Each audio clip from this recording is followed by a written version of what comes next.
이에 예수께서 제자들에게 이르시되 아무든지 나를 따라오려거든 자기를 부인하고 자기 십자가를 지고 나를 쫓을 것이니라. 누구든지 제 목숨을 구원코자 하면 잃을 것이요 누구든지 나를 위하여 제 목숨을 잃으면 찾으리라. 사람이 만일 천하를 얻고 제 목숨을 잃으면 무엇이 유익하리요?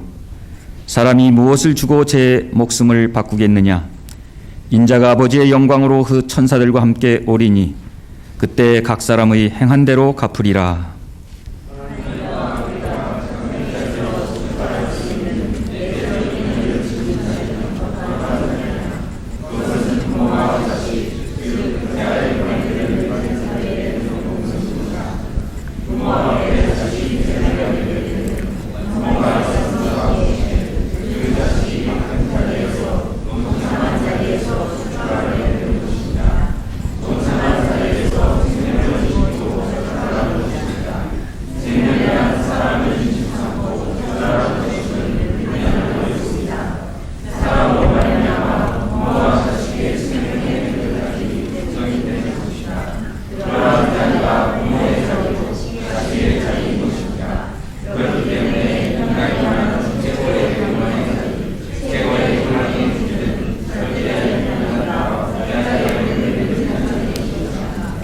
예수께서 제자들에게 이르시되 내가 진실로 너희에게 이르노니 부자는 천국에 들어가기가 어려우니라. 다시 너희에게 말하노니 약대가 바늘기로 들어가는 것이 부자가 하나님의 나라에 들어가는 보다 쉬우니라 하신대. 제자들이 듣고 심히 놀라 가로되 그런즉 누가 구원을 얻을 수 있으리까? 예수께서 저희를 보시며 가라사대 사람으로는 할 수 없으되 하나님으로서는 다 할 수 있느니라. 내 이름을 위하여 집이나 형제나 자매나 부모나 자식이나 전토를 벌인 자마다 여러 배를 받고 또 영생을 상속하리라. 오늘 말씀 제목 10월 27일 정평평화월드센터에서 가진 연합예배에서 참 어머님께서 우리 통일교인들이 평소 듣지 못했던 말씀, 여러분 부자 되십시오 하는 그 말씀을 들으면서 그 부자의 의미를 아마 각자 생각을 해보셨을 줄 압니다. 왜 우리는 이 부자 되십시오 하는 말이 생소할까요? 그것은 기성종교 기독교에서는 기복적인 신앙을 가지고 있기 때문에 부자 되십시오라는 말을 많이 듣습니다. 그러나 우리는 천일국을 이루는 데 참여하는 통일교이기 때문에 이 부자 되십시오 하는 말 아마 우리에게 생소할 것입니다. 그렇다고 어머님께서 이 부자 되십시오 하는 그 말씀, 기성교인들이 했던 그런 부자의 의미와는 분명히 다를 것이라고 하는 것을 이 말씀을 통해서 잘 아실 수 있을 것입니다.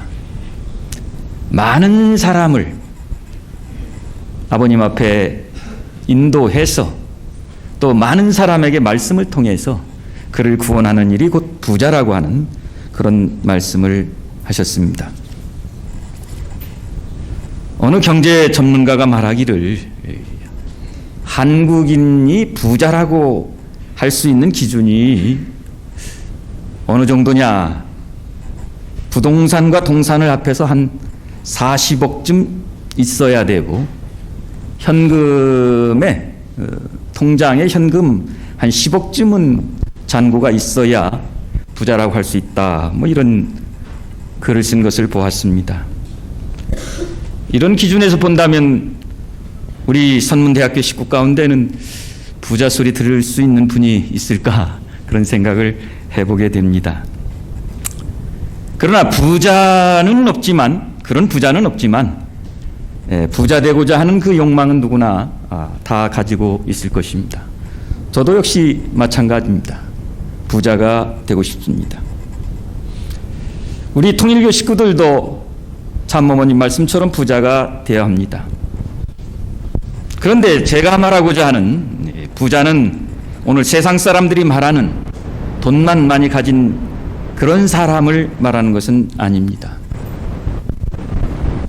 우리 한국 사람들은 이 대기업의 회장이라는 사람들, 재벌 총수를 그렇게 부러워하지 않는 것 같습니다.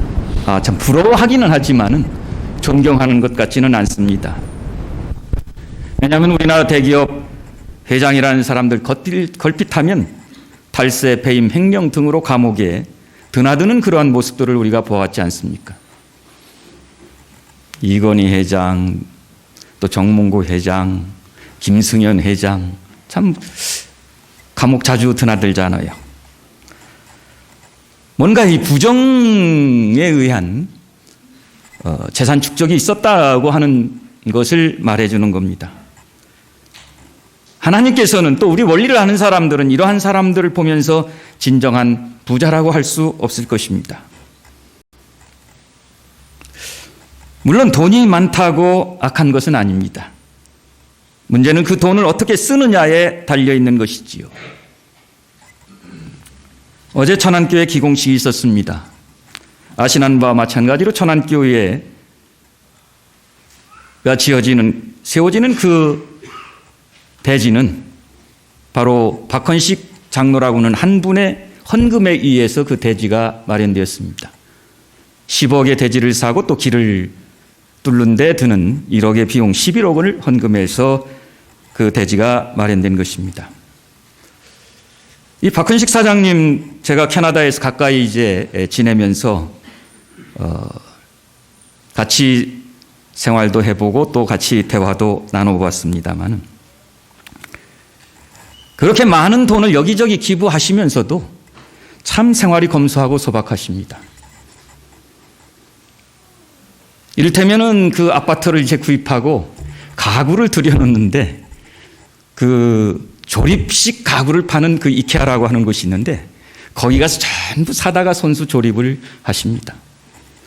어느 날 침대 하나 허술한 걸 들여놓더니 당신이 직접 그 목재소에 가서 이 침대에 깔 수 있는 그 베니아판 가로 몇 센치, 세로 몇 센치 이걸 좀 잘라주십시오 하고서 차에다 실어서 침대에다 놓고 거기다 또 시트를 까는 것을 보았습니다.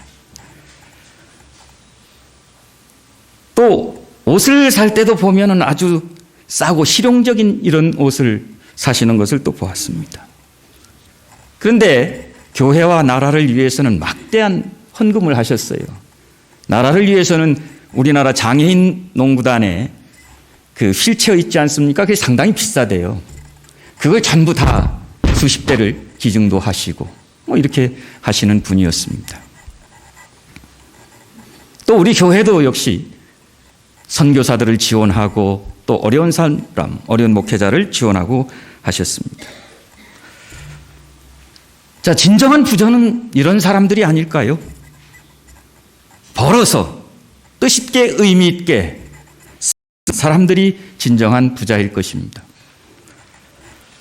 미국의 재벌들은 참 존경을 받지요. 빌 게이츠나 워렌 버핏 같은 사람들, 그들의 재산이 약 60조에서 80조에 이른다고 합니다.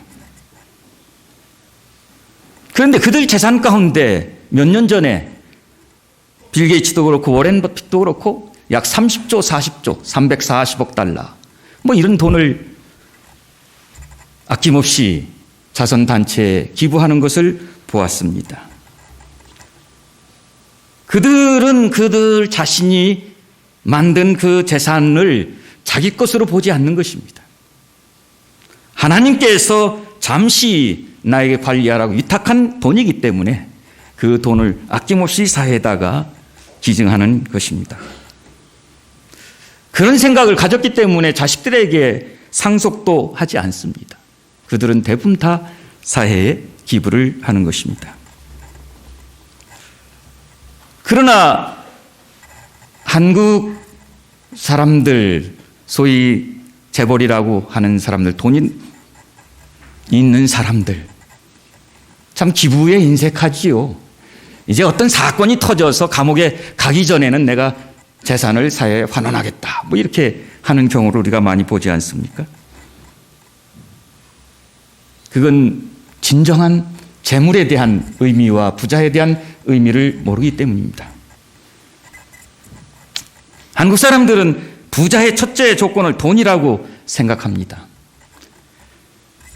그래서 한 그 리서치 기관에서 고등학생들에게 부자가 되면 성공한 것입니까? 이렇게 질문을 하니까 50.4%가 그렇다 이렇게 대답을 했다고 합니다. 그럼 부를 이루기 위해서 수단 방법을 가리지 않아도 되는가 하니까 23.7%가 고등학생들이 그렇다고 대답했답니다. 그리고 돈을 가지고 권력을 살 수 있는가 물어보니까 그렇지요. 54%가 대답을 했다고 합니다. 어떤 고등학생은 실제 있었던 일인지 모르겠습니다만은 하나님께 참 열심히 기도를 하니까 하나님의 음성을 들을 수 있는, 하나님과 대화할 수 있는 그런 능력을 받게 되었다고 합니다.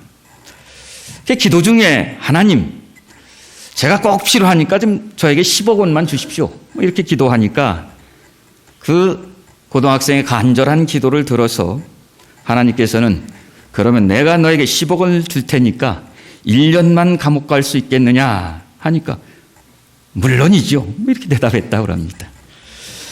제가 이 설교를 준비하면서 저희 집사람에게 여보, 당신에게 10억 준다면 1년 감옥에 갈 수 있어? 하고 물어봤습니다. 그랬더니 집사람이 예스 그러더라고요.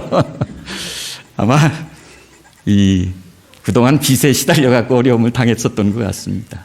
10억 있으면 빚 갚고 감옥 가려고 그런 생각을 했던 것 같습니다. 얼마 전에 또 흥사단의 그 투명사회운동본부 윤리연구센터에서 또 수도권 초중고교생들 6,000명을 대상으로 조사를 했다고 합니다. 바로 앞에 그 얘기입니다. 10억 원이 생긴다면 감옥에 가도 무방하냐? 괜찮겠냐? 이렇게 할 수 있겠냐? 하니까 중학생은 예스가 12%, 초등학생은 예스가 12%, 중학생은 예스가 28%, 고등학생은 44%가 예스라고 대답했대요. 10억이 있으면 감옥에 가도 좋다는 그런 생각을 나이가 먹을수록 점점 갖게 된다고 하는 거죠. 다시 그 청소년들에게 그럼 부자가 되는 것과 정직하게 사는 것 어느 것이 더 중요하냐는 질문에 40.1%가 부자가 되는 게 더 중요하다. 이렇게 얘기를 했다고 합니다. 수단 방법을 가리지 않고 부자가 된다면 좋다는 그런 생각을 많이 가지고 있다는 것입니다. 돈은 필요의 악입니다. 필요악입니다. 사람들이 살면서 없어서는 안 될 것이지만 사람을 망치는 또 괴물이 되기도 합니다. 돈은 사람을 변화시키는 힘을 가지고 있습니다. 그러나 그 힘이 선한 행동보다는 불의한 행동으로 이끌어가는 그 힘이 더 강하다고 하는 것을 우리는 알 수가 있습니다. 사람을 망치는 세 가지 요인은 돈과 섹스와 권력입니다. 이 세 가지는 사람들을 행복하게도 만들지만 또한 사람들을 망치는 요인도 됩니다. 사탄이 어떤 사람을 망치기 위해서는 이 세 가지로 유혹을 해서 망치는 거 아니겠습니까? 오늘 대중문화가 그렇습니다. 이 세 가지를 가지고 사탄은 세상을 정복하려고 한다고 하는 것을 우리는 알 수가 있습니다. 이 세 가지 중에 돈이 가장 많은 힘을 가지고 있는 것 같습니다.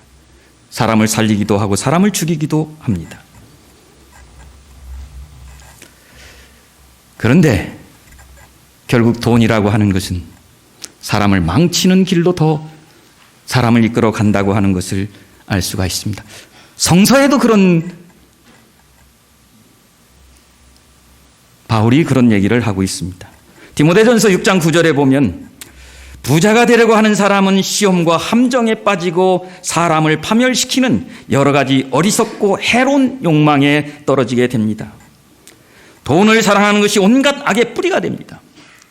이것을 가지려고 열망하는 사람들이 믿음에서 떠나 방황하다가 많은 고통을 당하고 마음의 상처를 입습니다. 이런 얘기를 했어요. 돈을 가지라고 열망하는 그것 때문에 믿음에서 떠나 방황한다. 우리가 주목해서 들어야 할 말입니다. 그렇습니다. 과거의 경험 보니까 실제 돈 때문에 믿음 떠나는 사람들 있더라고요. 제가 이제 카프에서 이 학생들을 지도하다 보니까 어떤 학생은 고시도 패스하고 뭐 이런 학생도 있고 또 제 학생은 아닙니다만은 의학대학도 가고 뭐 이런 학생이 있었어요. 그런 학생들이 이제 졸업하면서 한결같이 하는 얘기가 제가 이 계통에 가서 이제 법관이 돼가지고 아버님 뜻에 기여하겠습니다. 또 의사가 돼서 돈 벌어서 우리 통일교회 가난하고 불쌍한 사람들을 제가 치료를 돕겠습니다. 이렇게 하는데요. 결국 그렇게 하고 졸업하고 나서 돌아와서 그 일 한 사람들 그렇게 많지 않더라고요. 한 사람이 있었습니다. 회계사가 돼가지고 내가 참 우리 통일교회에 기여하겠습니다 해서 회계사 합격해가지고 또 재단 사무총장까지 하시고 아직도 우리 교회에 기여하는 분도 있습니다. 그러나 많은 학생들이 이렇게 졸업하고 제가 이제 돈을 벌고 나서 다시 뜻 앞에 기여하겠습니다 했습니다마는 돌아오는 경우가 많지 않습니다. 돈이 결국 믿음을 멀게 한 것입니다. 제 경우도 그런 유혹들이 참 많았습니다. 대학을 졸업하고 저는 이제 이 사정에 의해서 야간 2부에 공부하고 이제 공무원 생활을 했다고 하는 걸 말씀을 드렸는데 공무원 생활하고 또 뭐 학과가 행정학과고 해서 그런지 졸업할 때 뭐 우리 대내 어떤 기업에서는 뭐 자재과장으로 와라. 또 어떤 데서는 인사과장으로 와라. 뭐 이런 여러 가지 그 요청이 있더라고요. 그러나 그때마다 저는 과감하게 나는 졸업하고 목회를 한다는 하나님과의 약속을 지키겠습니다 하고 뿌리치고 나왔습니다. 또 한 번은 참 부자 될 수 있는 기회가 있었어요. 그 기회가 뭐냐면 제가 공무원으로 근무하는 직장에 정말 우리나라 재벌 2세가 제 밑에 이제 저를 돕는 사병으로 파병이 됐습니다. 1등병으로. 그게 누구냐면 지금 미원그룹의 임창욱 회장입니다. 제 밑에서 이제 군복무를 이제 했던 사람입니다. 그때 이제 졸업할 때 혹시 저희 회사로 오시지 않겠습니까? 뭐 이런 제안도 받았습니다. 그러나 저는 뭐 아버님과의 나는 졸업하고 목회를 하겠다는 그 약속 지키기 위해서 저는 갈 길이 따로 있습니다. 뭐 이렇게 했어요. 그랬더니 사무실에서 늘 제가 원리 강론만 읽으니까 시간 있을 때마다 뭐 제 이런 사병들 다 시키면 되니까 고시 공부한 줄 알았는가 봐요. 아, 고시 공부하시려고 그러신다는가? 뭐 이렇게 얘기를 하더라고요. 예, 그렇습니다. 뭐 대답은 했습니다만은. 여튼 지금 생각해 보니까 그때 판단 참 잘했다고 생각합니다. 만약 그때 돈과 부를 따라갔더라면 오늘 이 자리에 제가 없었겠지요. 그리고 어떻게 됐을지 모르겠습니다. 아마 저희 아름다운 집사람도 못 만났었겠죠. 학사장 끝나고. 왜냐하면 학사장 졸업하고 나서 이제 저를 만나서 뭘 하시겠습니까? 그러길래 목회를 하겠습니다. 아, 좋습니다. 저도 그걸 바랬습니다. 뭐 이런 얘기를 했기 때문에 그렇습니다. 가다 보니까 또 제 자랑 된 것 같습니다. 하여튼 그랬습니다. 요지는 돈과 부를 따라가다가 결국은 믿음을 잃어버린다고 하는 이 사실을 우리가 명심해야 됩니다. 지금 오늘의 내 생활 가운데서 나는 돈과 부를 추구하는 것이 내 삶의 우선순위라고 생각한다면 그 우선순위 바꾸십니다.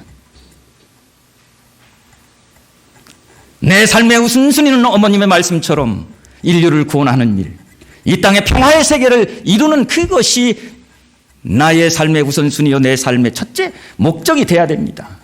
그것을 위해서 돈은 하나의 수단일 뿐입니다. 그러나 그 수단을 목적으로 삼을 때 나는 믿음을 잃어버릴 수 있다고 하는 것을 명심하시기 바랍니다.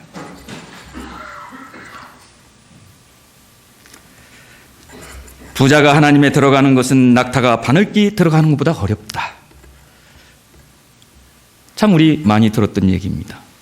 주일학교 학생들에게 이 상황을 한번 그림으로 그려봐라 하니까 바늘기를 대문짝만하게 그리고 낙타를 모기만하게 그렸다고 합니다. 아마 그 초등학생도 부자가 되고 싶었던 것 같습니다. 그러면 진정한 부자는 어떤 사람이 진정한 부자일까요? 진정한 부자는 바로 이 제목에 이 과정을 따르는 자만이 진정한 부자가 될 수 있습니다. 부자가 되십시오. 부자. 자신을 부정해야 됩니다. 오늘 성경 말씀처럼 너의 십자가를 지고 내 자신을 부정하는 자만이 나를 따를 수 있다고 하는 그 말씀처럼 자신을 부정해야 됩니다. 어떤 자신? 나 중심한 자. 나 중심한 나를 부정하지 않고선 그 다음에 부자가 될 수 없습니다. 하나님과 나와의 부자지 관계가 될 수 없다고 하는 것입니다. 오늘 훈독한 말씀 가운데 아버님의 말씀에 우리의 생명의 원천, 우리의 삶의 근본은 바로 하나님과의 부자의 관계가 이루어질 때만이 나는 올바른 하나님의 자녀가 될 수 있는 거 아니겠습니까? 아버님의 말씀의 핵심은 신인지 관계는 부자지 관계다. 하나님과 나의 관계는 바로 아버지와 자식의 관계라고 하는 이것이 정립되지 않고 우리가 부자가 된다고 하는 것은 아무런 의미가 없는 겁니다. 부자의 관계, 하나님과 나의 부자지 관계, 이것이 확립되지 않은 부자. 오늘날 재벌처럼 그런 부자가 된다고 하더라도 남에게 손가락질 받는 그런 부자가 된다고 하는 사실을 우리는 이해해야 됩니다.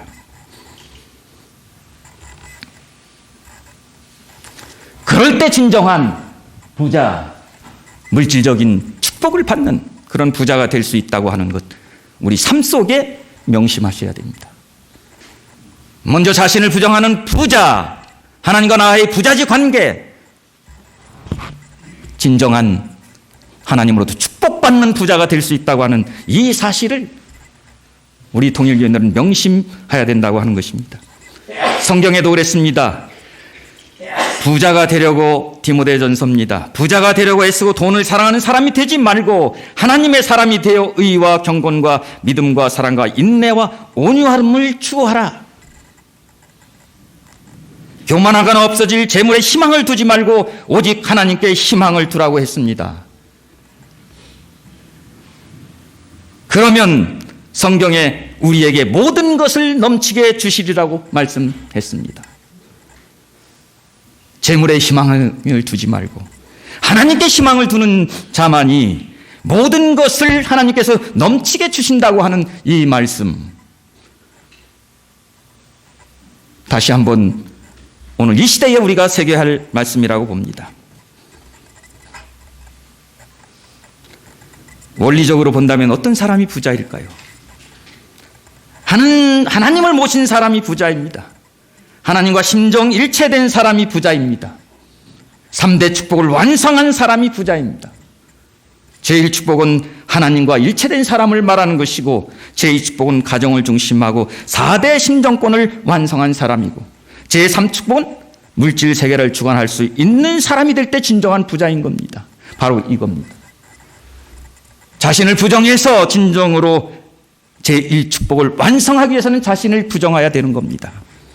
제2축복은 하나님을 중심해서 부자지 관계를 이룰 때 거기에 진정한 행복의 가정이 이루어진다고 하는 것입니다. 그럴 때 제3축복 부자가 되는 것입니다. 진정한 부자는 피조 만물의 주인이신 하나님을 품으로 모시는 사람입니다. 피조만물의 주이신 하나님의 상속자가 되는 자녀가 될 때 진정한 부자 아니겠습니까? 피조만물의 주인이신 하나님, 그 하나님의 상속자가 되는 것, 이게 진정한 부자 아닙니까? 온 천하를 품을 수 있는 그러한 진정한 부자가 아닙니까?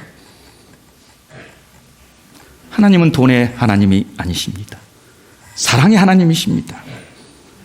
그 사랑을 소유한 자가 진정한 부자인 것입니다. 부활과 중생 그리고 영생은 돈으로 되는 것이 아니라 자신을 부정하고 하나님과 부자지 관계를 맺고 진정한 우주세계 이 피조만물을 주관할 수 있는 그 사람이 진정한 부자인 것입니다. 그러나 우리의 타락성은 항상 이 앞에 두 가지를 생각하지 않고 세 번째 부자만을 요구한다는 겁니다. 물질적인 그러한 부자만을 내 타락성은 끌려가게 만든다고 하는 것입니다. 물론 그런 분은 안 계시겠지만 이 설교를 들으면서도 그래도 돈이 최고지 이렇게 하시는 분은 없으시겠죠. 우리 삶에서 돈이 최고는 아닙니다.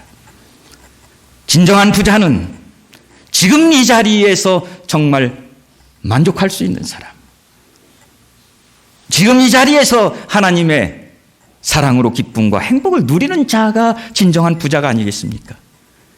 내일의 재물의 축적을 위해서 오늘 고생하고 고민하고 인간관계에서 욕을 먹고 손가락질 당한 자가 진정한 부자입니까? 그건 진정한 부자가 아니지요. 결국 그 모아놓은 재산을 가지고 어디로 가는 것입니까? 그래서 하늘 곳간에 재물을 쌓으라고 한 것입니다. 하늘 곳간에 재물을 쌓는다고 하는 것은 하나님의 나라와 그 뜻을 위해서 일하는 실적을 하늘 곳간에 쌓으라고 하는 것입니다. 그래야 그것이 나에게 영원한 하나의 부자, 진정한 부자가 될 수 있는 것이고 하늘나라에서도 기쁨과 행복을 누릴 수 있는 부자가 된다고 하는 사실입니다. 그래서 부자가 되려면 자기를 비우십시오. 비우세요. 그리고 하나님의 사랑과 은혜로 충만한 그 마음으로 가득 채우십시오. 하나님의 심정으로 가득 채웠고 하나님과 일체된 내가 된다고 하면 거기에 기쁨과 행복이 충만한 생활이 아니겠습니까? 그러기 위해서는, 비우기 위해서는 기도해야 됩니다. 기도로 비워야 됩니다. 나 중심한 생활을 비워야 됩니다. 비우기 위해서는, 욕망을 비우기 위해서는 남에게 줘야 됩니다. 줘야 내 안에 차 있는 그런 탐욕이 하나하나 소멸되게 돼 있는 겁니다. 그렇잖아요. 베풀어야 소멸되는 거지요. 자꾸 쌓려고 하면은 그 탐욕은 증가하고 그것이 결국 죄로 나를 끌고 간다고 하는 사실을 우리가 이해해야 됩니다. 비우는 길은 기도를 통해서 나 중심한 그 생각을 비우는 것이요. 비우는 것은 나의 탐욕을 키우고 하는 그 재물을, 물질적인 것을 남에게 나눠줄 수 있는 그런 비움도 필요하다는 거예요. 거기서 내 마음은 겸손해지고 내 마음은 기쁨과 행복이 솟아난다는 것을 우리가 알아야 되는 것입니다. 오늘 이 시대에 우리 통일교인들이 다시 한번 나의 삶을 돌아보면서 진정한 나는 자기를 부정하는 부자, 하나님과 나와의 부자의 관계를 맺는 부자, 그래서 온 천하를 소유할 수 있는 하나님의 자녀로서의 부자가 되시기를 바라겠습니다. 기도하시겠습니다. 참사랑과 참생명의 근원 되신 하늘 부모님, 전지인 참 부모님, 우리를 당신의 자녀로 삼아주시고 축복가정으로 세우셨습니다. 그리고 우리에게 3대 축복을 허락하셨습니다. 이보다 더 큰 은혜와 사랑이 어디 있겠습니까? 우리에게 이렇게 부자의 길을 가르쳐 주셨습니다. 또 참 어머니께서 우리에게 부자가 되라고 하셨사옵니다. 진정한 이 시대 부자가 될 수 있는 우리 통일교회 식구들이 될 수 있도록 오늘 몸과 마음을 새롭게 할 수 있는 우리가 되게 인도하여 주시옵소서. 이 모든 말씀 축복 중심 가정 이재영의 이름으로 보고하고 아뢰었사옵나이다.